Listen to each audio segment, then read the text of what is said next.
जय हिंद। आ जाइए, आज हम एनसीईआरटी साइंस क्लास 9th और चैप्टर 10th। आज इसमें हम गुरुत्वाकर्षण पढ़ेंगे। जी हाँ, अभी हमने गति पढ़ लिया है, आज हम लोग पढ़ने वाले हैं गुरुत्वाकर्षण। न्यूटन के नियम भी हमने पढ़ लिया है, गति भी पढ़ लिया। देखिए, मैं सीक्वेंस वाइज करा रहा हूं आपको, सब कुछ हर चीज एकदम सीक्वेंस से आपको मिल रहा है। एक चैप्टर से शुरू किया था, आज हम लोग 10वें चैप्टर में पहुंच गए। हालांकि वीडियो 12 आपको मिला है क्योंकि किसी चैप्टर के मैंने अलग से भी पार्ट कराए हैं, तो वो बढ़ गया है 2। कुछ लोगों का कमेंट था कि क्या 10th का कराएंगे कि नहीं कराएंगे, तो क्यों नहीं कराऊंगा भाई। मैंने कहा है कि 9th और 10th लाइन बाय लाइन आपको एनसीईआरटी दे दूंगा, ताकि आपको भटकना ना पड़े, इधर उधर ना भटके और एग्जाम में बेहतर स्कोर करें।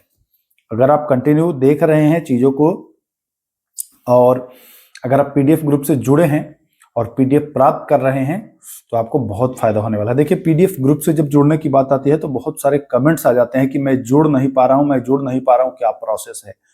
तो मैं एक बार फिर से बता दूं, प्रोसेस है, ये वीडियो जो आप देख रहे हैं इसके डिस्क्रिप्शन में चले जाएं, वहां पर आपको लिंक मिलेगा ज्वाइन टेलीग्राम करके, ठीक है। तो उस पर क्लिक करके और टेलीग्राम आपको ज्वाइन कर लेना है।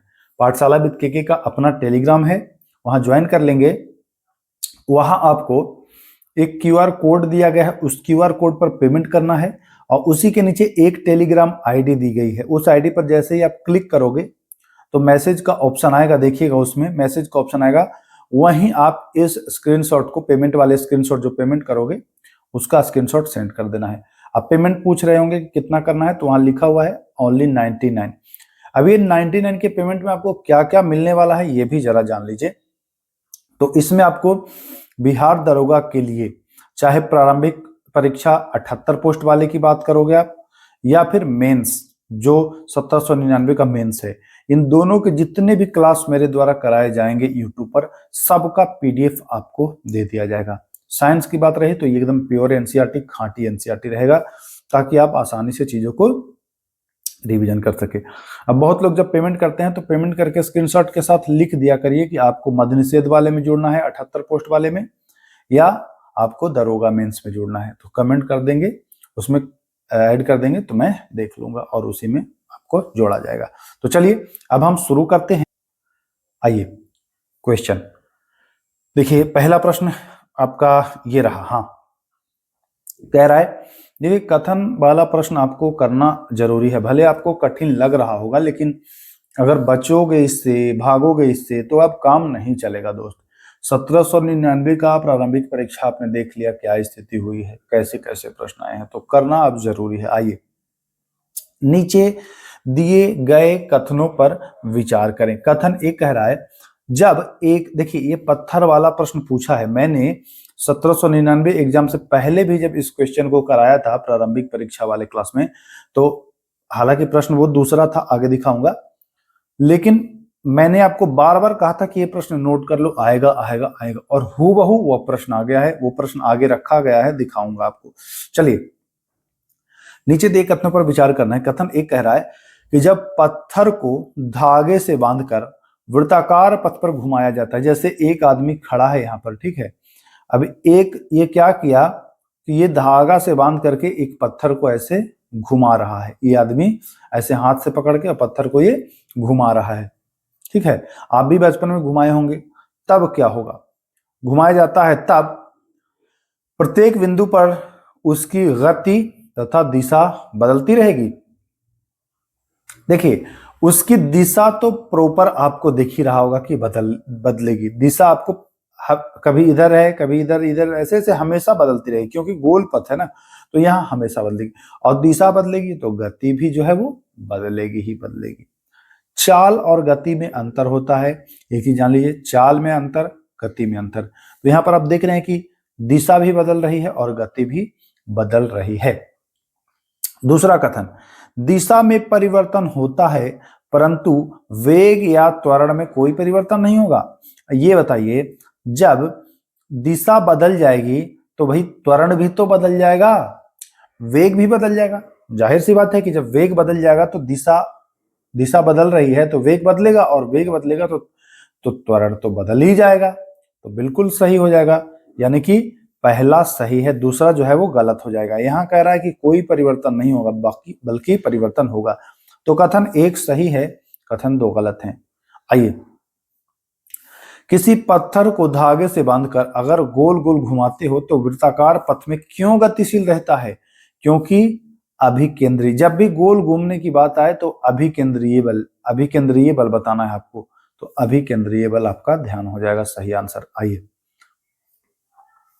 यदि वृत्ताकार पथ में घूम रहे पत्थर पर अभिकेंद्र बल अचानक समाप्त हो जाए तो पत्थर, और इस प्रश्न को ऐसे नहीं पूछा था, वो प्रश्न आएगा जो एग्जैक्ट पूछा था और जो मैंने कराया था वो प्रश्न भी रखा हूं, पहले का ही है वो प्रश्न, तो वो भी दिखाऊंगा कैसे आएगा, लेकिन इन सब को भी आपको जानना है। अभिकेंद्र बल अचानक समाप्त हो जाए या कहें तो पत्थर को आप छोड़ देते हैं, तो वह सरल रेखा में, जैसे कि ये पत्थर को आप घुमा रहे हैं तो जहां छोड़ेंगे वहीं से सरल रेखा मतलब वो सीधी रेखा में निकल देगा। इसको स्पर्श रेखीय, ये जो स्पर्श रेखीय है, स्पर्श रेखीय यहीं से वो गति करना शुरू कर देगा। तो क्या लिखना है आपको? सरल रेखा में चलने लगेगा। चलिए आइए, पृथ्वी के चारों ओर चंद्रमा गति किस बल के कारण करता है? तो यह भी हो जाएगा क्या, देखिएगा यहां पर आपको समझना है, पृथ्वी की गति हो या अन्य ग्रह की भी गति हो, वो अभिकेंद्र, जब गोल घूमने की बात आए ना तो वो अभिकेंद्र बल आपको कर देना है, अभिकेंद्र बल के कारण ही ऐसा होगा। चलिए, एक छोटी वस्तु भी पृथ्वी को अपनी ओर आकर्षित करती है, जैसे ये पृथ्वी तो बहुत बड़ा है, पृथ्वी पर कोई छोटी वस्तु है, तो जान तो आप रहे हैं कि पृथ्वी सब कुछ आकर्षण कर लेती है, इसलिए हम लोग पृथ्वी में चिपके रहते हैं। तो क्या हम लोग भी पृथ्वी को अपनी ओर खींचते हैं? तो जी हाँ, हम लोग भी उसको अपनी ओर खींचते रहते हैं, वो भी खींच रहा है, हम लोग भी खींच रहे हैं, लेकिन पृथ्वी की साइज के तुलना में हम लोग इतने छोटे हैं ना कि उसका कुछ नहीं हम लोग बिगाड़ सकते हैं। ठीक है, जैसे आप पर एक छोटा सा धूल, बहुत छोटा बारीक धूल आप पर अगर रहता भी है तो आपको पता भी नहीं चलता है, फर्क भी नहीं पड़ता है। पृथ्वी के लिए हम लोग भी उस धूल के छोटे से कण से भी छोटे हैं, है ना। तो पृथ्वी को हम लोग क्या ही कर पाएंगे, लेकिन पृथ्वी हमारे लिए बहुत बड़ा है तो वो हमें चिपकाए रखता है। लेकिन कह रहा है कि ये किस नियम से सिद्ध होता है भैया कि कोई छोटी वस्तु भी पृथ्वी को अपनी ओर खींचती है? तो ये तीसरा नियम, न्यूटन का तीसरा नियम, जो एक्शन रिएक्शन लॉ आप पढ़ते हैं, तो तीसरे नियम में यह भी थर्ड लॉ ऑफ मोशन, गति का तीसरा जो नियम है, इसी में आपको पता चलता है। ठीक ना, तो ध्यान रखिएगा तीसरा नियम। नीचे दिए गए कथनों पर विचार करें। त्वरण वस्तु के द्रव्यमान के व्युत्क्रमानुपाती होता है। हाँ, अगर बड़ी वस्तु रहेगी तो त्वरण कम और छोटी वस्तु रहेगी तो त्वरण ज्यादा। ये कंडीशन है, इसमें कंडीशन है, शर्त है, अभी ये मत समझ लीजिएगा, लेकिन आपको जो यहाँ स्टेटमेंट है वो बिल्कुल सही है कि त्वरण जो है यह वस्तु के व्युत्क्रमानुपाती, मतलब कि उल्टा, व्युत्क्रमानुपाती मतलब उल्टा ही, सीधा सा समझ लीजिए आप, उल्टा, अगर ना समझ में आ रहा हो तो उल्टा। तो पहला कथन तो बिल्कुल आपका सही हो गया सर, दूसरा कथन देखना पड़ेगा। दूसरा कथन 6 के बाद, अच्छा 6 के बाद सीधा 12 आ गया है। अच्छा एक मिनट रुकें, तो आपने देख लिया पहला कथन तो सही है, दूसरा कथन अब देखते हैं। देखिए दूसरा कथन कह रहा है, दो पिंडों के बीच गुरुत्वाकर्षण बल उनके द्रव्यमान के योग के बराबर होता है। कह रहा है कि दो पिंडों के बीच जो गुरुत्वाकर्षण बल होगा क्या उनके द्रव्यमान के योग के बराबर? तो योग के बराबर नहीं, दो पिंडों का गुरुत्वाकर्षण बल जो होता है ना, वो इनके द्रव्यमान के गुणनफल के बराबर होता है। ये चीज नोट कर लीजिएगा। देखिए वैसे तो प्रश्न लगेगा कि हाँ ये तो कर लेंगे कि दो पिंडों के बीच गुरुत्वाकर्षण बल उनके द्रव्यमान के योग, तो लगेगा सही है, लेकिन नहीं, योग नहीं, गुणनफल के बराबर होगा। ठीक है ना, या द्रव्यमान के गुणा के बराबर होगा। तो ध्यान रखिएगा, एक सही है लेकिन कथन 2 गलत है, तो इसलिए विकल्प हमारा ये सही हो जाएगा। आइए, किसने सबसे पहले ग्रहों की गति की व्याख्या? तो यह केपलर के द्वारा किया गया था। किसके द्वारा? केपलर के द्वारा ग्रहों की गति की जो है व्याख्या यह किया गया था। चलिए आगे चलते हैं, अगला सवाल। न्यूटन ने गुरुत्वाकर्षण बल की गणना के लिए केपलर के किस नियम का उपयोग किया था? तो न्यूटन ने गुरुत्वाकर्षण बल की जब गणना की तो केपलर के तीसरा गति नियम, कौन सा गति नियम? केपलर के तीसरा गति नियम का जो है वो उपयोग किया था। ठीक है, केपलर के, ना कि न्यूटन के, ध्यान रखिएगा यहाँ पर, केपलर के तीसरे गति नियम का प्रयोग किया था न्यूटन ने गुरुत्वाकर्षण बल की गणना के लिए। और इस केपलर के तीसरे गति नियम को आप आवर्तकाल का नियम भी कहते हैं। क्या कहते हैं? आवर्त काल का नियम, ठीक है, आवर्त काल का नियम या सामंजस्य, ठीक है ना, सामंजस्य का नियम भी कहा जाता है। आवर्तकाल का नियम या सामंजस्य का नियम, ये केपलर के तीसरे नियम को कहा जाता है। 9वां प्रश्न, चलिए, किसने यह सिद्ध किया कि ग्रहों की गति का कारण सूर्य द्वारा लगाया गया गुरुत्वाकर्षण बल है? बहुत अच्छा सवाल है, सीधा एग्जाम में पूछेगा कि भाई किसने यह सिद्ध किया, तो यह सिद्ध किया कि ग्रहों की गति का जो कारण है यह सूर्य द्वारा लगाया गया गुरुत्वाकर्षण बल है। तो यह न्यूटन, किसने? न्यूटन ने किया था, ध्यान रखिएगा। सार्वत्रिक गुरुत्वाकर्षण नियतांक यानी कि कैपिटल जी का मान, ठीक है, कैपिटल जी का मान जब आपसे पूछे, छोटका जी तो 9.8 मीटर प्रति सेकंड स्क्वायर, ये तो कर देंगे, लेकिन बड़का जी तो 6.67 गुणे 10 के पावर -11 न्यूटन मीटर स्क्वायर। कहीं कहीं आपको ये मिलेगा, आपको यहाँ पर प्रति केजी, ठीक है, ऐसे भी मिल सकता है, तो ध्यान रखना है प्रति केजी, और ये माइनस ना दे करके 2 दे देगा, तो ध्यान रखिएगा प्रति केजी स्क्वायर। अगर ये ना रहेगा प्रति, तो यहाँ पर माइनस आपको हटा देगा, तो ध्यान रखिएगा। समझने के लिए आप बहुत जरूरी है, अगर प्रति केजी ना रहे लिखा तो ऐसा लिखा रहेगा, और प्रति में बटा ऐसे दे करके रहेगा, तो वो भी आपको ध्यान रखना है। इसलिए इंपॉर्टेंट हो जाता है ये सारी चीजों को जानना, है ना। चलिए आगे चलते हैं, नीचे दिए गए कथनों पर विचार करें। आइए, गुरुत्वाकर्षण, एक मिनट, हाँ, गुरुत्वाकर्षण का नियम सार्वत्रिक है, तो अभी बताया कि गुरुत्वाकर्षण का सार्वत्रिक नियम है, ये हर जगह काम करता है, ठीक है। यह, अब दूसरा कथन कह रहा है, यह नियम केवल पार्थिव वस्तुओं पर लागू होता है, खगोलीय पिंडों पर नहीं। बहुत अच्छा सवाल है, फंसाया जा सकता है। कह रहा है गुरुत्वाकर्षण का नियम तो सार्वत्रिक है, लेकिन क्या यह केवल पार्थिव वस्तु, मतलब जो वस्तुएं पृथ्वी पर हैं या पार्थिव ग्रह पर हैं, केवल उन्हीं पर कार्य करेगा, या खगोलीय बाकी अन्य पिंड पर भी काम करेगा? तब आपको लगेगा कि अरे यार ये तो गलत ना हो जाए। ध्यान रखिएगा, सार्वत्रिक नियम है, ये पूरे ब्रह्मांड में काम करेगा, कहीं भी काम करेगा, ये आपको ध्यान रखना है, ब्रह्मांड की बात कर देगा। तो एक कथन तो सही है, लेकिन खगोलीय पिंड पर नहीं कह रहा, यानी कि दूसरा कथन गलत है, तो यहां भी पहला ऑप्शन सही हो जाएगा। चलिए 12वां, निम्न में से किन घटनाओं की व्याख्या गुरुत्वाकर्षण के नियम से किया जा सकता है? तो गुरुत्वाकर्षण के नियम से ये पृथ्वी के चारों ओर चंद्रमा की गति, इसका भी आप कर सकते हो। सूर्य के चारों ओर ग्रहों की गति भी कर सकते हो। चंद्रमा पर सूर्य के कारण ज्वार भाटा भी ये गुरुत्वाकर्षण के नियम से आप कर सकते हो। तो क्या कहोगे? उपरोक्त सभी आप कहने में कतई नहीं करोगे। आइए, जब कोई वस्तु पृथ्वी की ओर केवल गुरुत्वाकर्षण बल के कारण गिरती है तो, अच्छा ध्यान से समझिएगा, यहाँ पर कंडीशंस लगता है। कह रहा है कि केवल गुरुत्वाकर्षण बल के कारण गिरती है, तो देखिए दिशा में परिवर्तन नहीं होगा, ठीक है, क्योंकि उसकी दिशा जो होगी वो केंद्र की ओर होगी जब गिर रहा होगा। लेकिन चूंकि त्वरण जो है वो बदलता रहेगा, तो वेग भी आपका परिवर्तित होगा, तो वेग परिवर्तन होगा। यहां दे रहा है कि वेग में कोई परिवर्तन नहीं होगा, तो ये भी गलत है। दिशा में परिवर्तन होगा, तो ये भी गलत है। लेकिन किस सिचुएशन में गलत है? अगर वस्तु को आप सीधा गिराते हो तब तो चलो सही है, लेकिन अगर वस्तु को सीधा नहीं गिराओगे तो दिशा भी बदलेगी, ठीक है।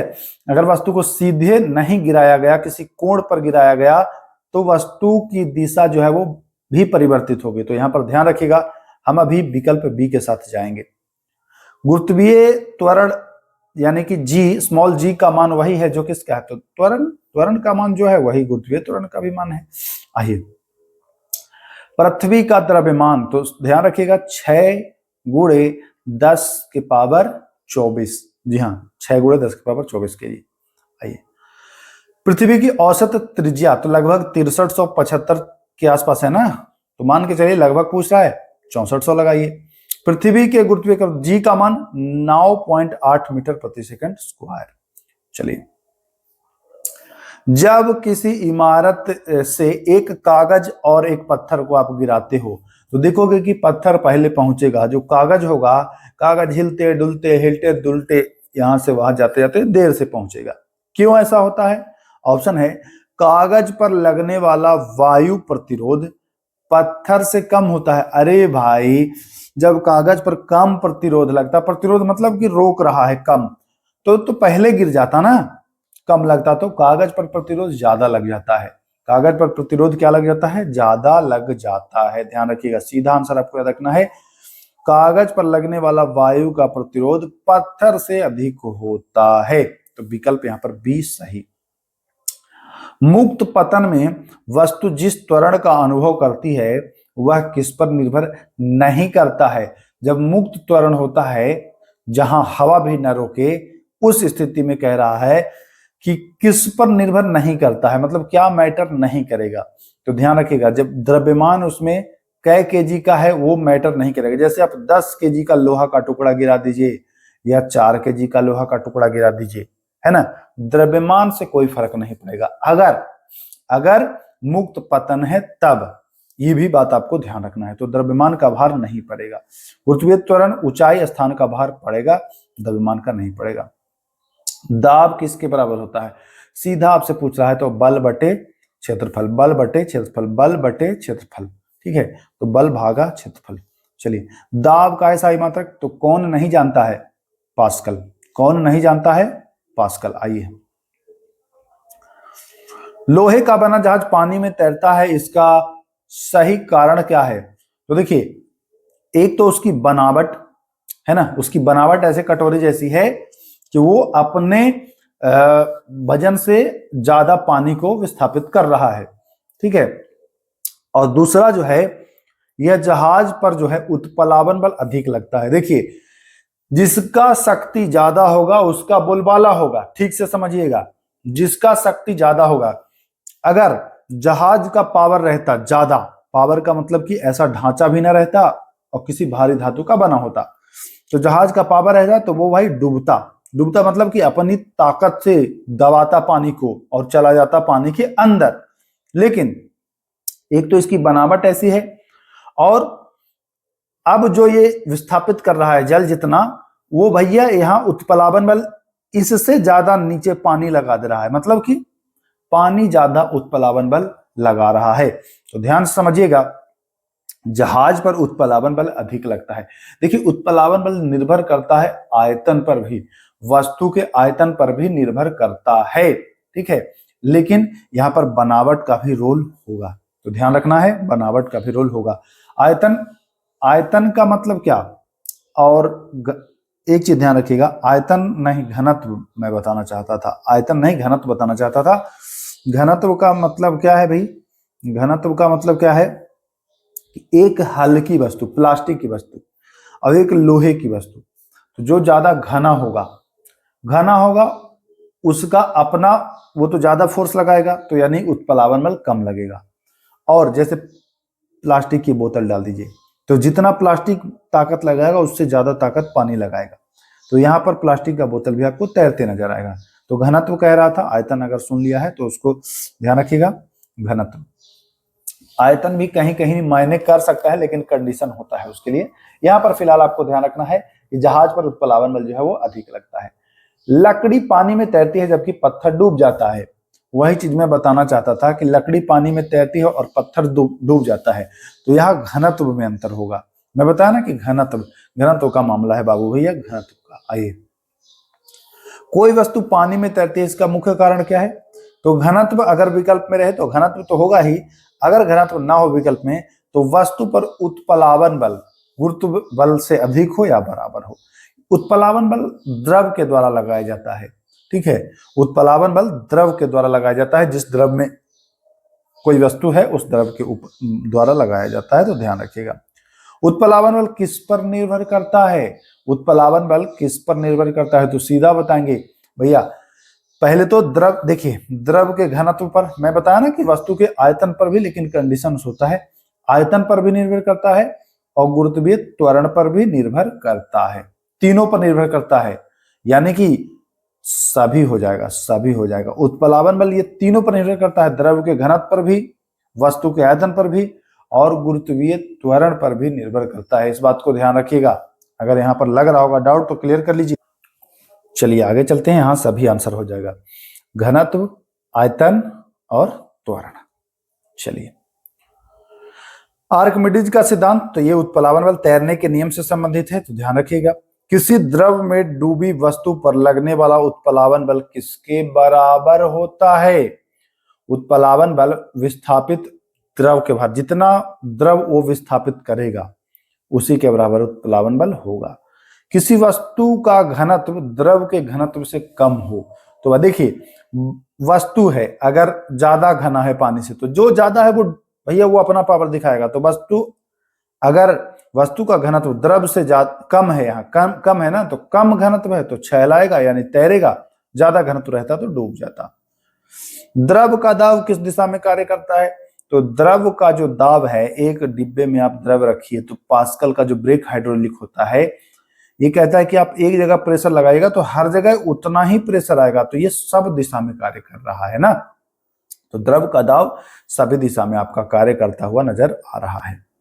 द्रव में गहराई अगर बढ़ जाता है, देखिए ये अगर इसमें द्रव है, ठीक है, द्रव है तो गहराई बढ़ गया, मतलब यहाँ पर कोई चीज आ गया तो ये पूरा द्रव का भार यहाँ पर पड़ेगा ना। तो जब गहराई बढ़ता है तब दाब भी क्या होगा? बढ़ जाएगा। सब ये सारे द्रव का भार इसी पर आ जाएगा, बढ़ जाएगा। दो पिंडों के बीच गुरुत्वाकर्षण बल किसके समानुपाती होता है? तो उसके गुणनफल के, बताया था ना कि दो पिंडों के द्रव्यमान का गुणनफल, याद है कि भूल गए? जो पहला ही प्रश्न था जिसमें योग दिया हुआ था, तो ध्यान रखिएगा दो पिंडों के बीच गुरुत्वाकर्षण बल है वो किसके बराबर होगा? तो वह दोनों पिंडों के द्रव्यमान के गुणनफल के बराबर होगा। ठीक है, चलिए। दो पिंडों के बीच गुरुत्वाकर्षण बल किसके व्युत्क्रमानुपाती होगा? अच्छा, गुरुत्वाकर्षण बल व्युत्क्रमानुपाती हो तो अलग होगा, और अगर पूछे किसके समानुपाती हो तो अलग होगा। तो व्युत्क्रमानुपाती पूछे तो बताएंगे इनके दूरी, इन दोनों पिंडों के बीच के दूरी के वर्ग के। व्युत्क्रमानुपाती में वर्ग करना है और समानुपाती में गुणनफल करना है, तो दोनों ध्यान रखिएगा। गुरुत्वाकर्षण बल की दिशा कैसी होती है? तो गुरुत्वाकर्षण बल जो दिशा होती है वह जो दो पिंडों को जोड़ती है उसी रेखा की दिशा है ना, पिंडों को जोड़ने वाली रेखा की दिशा में होती है। चलिए, गुरुत्वाकर्षण बल का गणितीय सूत्र क्या है भाई? तो गुरुत्वाकर्षण बल का जो गणितीय सूत्र है वो आपको ध्यान रखना है, F बराबर G, है ना। ठीक है, M बड़ा M फिर छोटा M बटे डी स्क्वायर। तो ये बस याद रखिएगा, एग्जाम में आए तो गड़बड़ाना नहीं है। ठीक है, F बराबर GM मतलब गुड मॉर्निंग आप याद कर लीजिएगा, हो जाएगा आपको याद। अगर भूलना लग रहा होगा कि भूल जाएंगे तो ठीक है। चलिए, बाकी इसका मतलब भी मैं बता दूं, अगर आप इसको थोड़ा सा डिटेल में जाना चाहेंगे तो ध्यान रखिएगा, क्योंकि हो सकता है पूछे। देखिए, अगर आपने क्वेश्चन पढ़ा होगा अभी जो कराया, तो आपको मैं बताया था कि इनका जो गुरुत्वाकर्षण होता है किसके समानुपाती होता है? तो दोनों वस्तुओं के बीच, ये क्या आ रहा है भाई, दोनों वस्तुओं के, ध्यान रखिएगा, दोनों वस्तुओं के द्रव्यमान का गुणनफल। ठीक है, दोनों के द्रव्यमान का गुणनफल, तो ये गुरुत्वाकर्षण समानुपाती। और दूसरा बताया था कि दोनों वस्तुओं के दूरी का वर्ग, है ना। यहाँ कहीं डी स्क्वायर, कहीं आपको आर भी मिल जाता है लिखा हुआ, तो ये यहाँ पर जी तो नियतांक हो गया, तो एक आपका हो गया दोनों वस्तुओं का गुणनफल और ये दोनों का अंतर का वर्ग। तो ये भी आपको यहां से क्लियर हो गया होगा। बाकी चलिए आगे चलते हैं। 35वां, गति के किस नियम के अनुसार कोई वस्तु पृथ्वी को भी अपनी ओर आकर्षित? तो ये तो मैं बता ही दिया हूं, ये तो मैं न्यूटन के तीसरा गति नियम के अनुसार ये बता ही दिया हूं, पहले ही आया था एक क्वेश्चन, है ना। तो ये हो जाएगा सही आंसर, तीसरा गति नियम। आइए, न्यूटन का जन्म पूछ रहा है, तो जन्म आप जानते हैं कि इंग्लैंड में। कहा? इंग्लैंड में। न्यूटन के सामने सेव गिरने की घटना कहा जाता है कि 1665 में हुई थी। कहा जाता है कि 1665 में, जब इनका बंद हुआ था महामारी के कारण कॉलेज, उसी समय। सार्वत्रिक गुरुत्वाकर्षण का नियतांक जो दिया था तो वो न्यूटन ने दिया था, तो ये आप जानते ही होंगे। आइए 39वां, जी का एसआई मात्रक है, छोटका जी कह रहा है ना, तो जी का जो एसआई मात्रक है, अरे ज्यादा आ गए क्या, 38 के बाद, अच्छा यहां आना था ना, गुरुत्वाकर्षण के बाद यहां आना था। हाँ, कैलकुलस की खोज किसने की थी, कैलकुलस की खोज भी न्यूटन के द्वारा ही किया गया था। चलिए, पृथ्वी का गुरुत्वाकर्षण बल दूरी बढ़ने पर, बढ़ेगा दूरी तो भैया गुरुत्वाकर्षण बल घट जाएगा। गुरुत्वाकर्षण नियतांक जी, बड़ा जी है ना, का एसआई मात्रक क्या है, न्यूटन मीटर स्क्वायर प्रति केजी स्क्वायर। कहां है, न्यूटन मीटर स्क्वायर प्रति केजी यानी किलोग्राम स्क्वायर, तो सही हो जाएगा। जी का मान सबसे पहले किसने ज्ञात किया था, कैपिटल जी, तो कैवेंडिश ने, हेनरी कैवेंडिश ने ज्ञात किया था, तो ध्यान रखिएगा। आइए छोटा जी जो है स्मॉल जी, इसका एसआई मात्रक तो मीटर प्रति सेकंड स्क्वायर है ना, मीटर प्रति सेकंड स्क्वायर। पृथ्वी पर विषुवत रेखा से ध्रुव पर आप जाते हैं तो जी का मान क्या होता है, तो विषुवत पर देखिए, विषुवत पर आप कम जाता है, ये ध्यान रखिएगा, विषुकम याद रखना है आपको कि विषुकम, एक विषु नाम का लड़का है, उसको आप कह रहे हैं कि विषुकम, यानी विषुवत पर कम जाता है जी का मान। अब विषुवत से जाएंगे ध्रुव की ओर तो बढ़ जाएगा, तो यही तो कह रहा है, ध्रुव पर बढ़ जाता है। पृथ्वी की त्रिज्या विषुवत रेखा पर ध्रुवों की तुलना में, पृथ्वी की त्रिज्या कह रहा है विषुवत रेखा पर, तो ध्रुव एकदम पोल जो है उसके मतलब हिसाब से त्रिज्या जो है वो बढ़ जाता है, त्रिज्या बढ़ जाएगा लेकिन जी का मान घटेगा। तो पृथ्वी की त्रिज्या विषुवत रेखा पर ध्रुव को तुलना में क्या होता है, अधिक होता है। चलिए, जिस बल से पृथ्वी किसी वस्तु को अपनी ओर खींचती है, आकर्षित करती है, गुरुत्वाकर्षण बल है, सीधा सा सिंपल सा। हाँ, ये ऐसे प्रश्न पूछा गया है भाई, मैं बता रहा हूं, यहां से जो प्रश्न आएंगे उन सब पर थोड़ा सा नजर बनाइएगा, पूछा जाएगा सीधा एग्जाम में। आइए 47वां प्रश्न कह रहा है, प्रति एकांक क्षेत्रफल पर लगने वाले बल को क्या कहते हैं, तो प्रति एकांक क्षेत्रफल पर लगने वाले बल को कहेंगे आप दाब। यहां पर 2-3 बातें आपको ध्यान रखना है, प्रति एकांक क्षेत्रफल पर पूछे लगने वाले बल को तब आप कहेंगे दाब, लेकिन जो प्रश्न आगे आएगा वो बदल जाएगा। अब देखिए, अभी प्रति एकांक था, अभी था किसी वस्तु की सतह के लंबवत, यहां पर सतह के लंबवत अगर कह रहा है तो बताएंगे प्रणोद, थ्रस्ट बताएंगे, ठीक है। अगला सवाल, प्रणोद का प्रभाव किस पर निर्भर करता है, तो बताएंगे एरिया। चलिए, प्रति एकांक क्षेत्रफल पर लगने वाले बल को भी दाब, प्रति एकांक क्षेत्रफल पर लगने वाले बल को भी आप दाब कहते हैं, और प्रणोद को भी आप क्या कहेंगे, दाब ही कहेंगे। प्रणोद कह दे या लंबवत बल कह दे, प्रति एकांक क्षेत्रफल पर लगने वाले लंबवत बल कह दे या प्रणोद कह दे, तो दोनों में आप दाब ही लगाएंगे। उत्प्लावन बल किस पर निर्भर करता है, उत्प्लावन बल मैंने आपको पहले ही बता दिया है कि तरल के घनत्व पर निर्भर करेगा, ठीक है। आइए,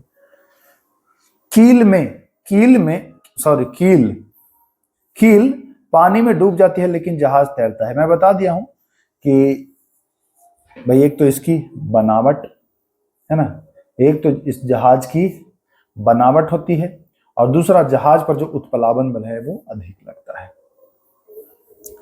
नहाते समय पानी के बाहर बहने की घटना को देखकर यूरेका चिल्लाते हुए निकला था, ये आर्किमिडीज निकला था। हाइड्रोमीटर से किसका घनत्व, तो हाइड्रोमीटर से लिक्विड यानी द्रव का घनत्व आप मापते हैं। हाइड्रोमीटर किस सिद्धांत पर, तो ये द्रव से संबंधित है, तो आर्किमिडीज का सिद्धांत पर कार्य करेगा। आइए, किसी पदार्थ का अपेक्षित घनत्व क्या है, अपेक्षित घनत्व वह घनत्व है पदार्थ के घनत्व और पानी के घनत्व का अनुपात, रेशियो, पदार्थ के घनत्व और पानी के घनत्व का अनुपात। आखिरी प्रश्न है, अपेक्षित घनत्व का एसआई मात्रक क्या है, तो अपेक्षित घनत्व मात्रक है, अनुपात है, कोई इसका एसआई मात्रक नहीं होगा, तो अपेक्षित घनत्व का मात्रक नहीं होगा, यानी कि मात्रकहीन राशि है। तो चलिए, इतने प्रश्न थे, मुझे उम्मीद है आपने देखा और इसको नोट भी करेंगे। बाकी रही बात पीडीएफ ग्रुप से जुड़ने के लिए, तो जुड़ के और पीडीएफ भी प्राप्त कर लें ताकि रिवीजन आप प्रॉपर समय से करते रहें। चलिए फिर मिलते हैं, तब तक के लिए नमस्कार।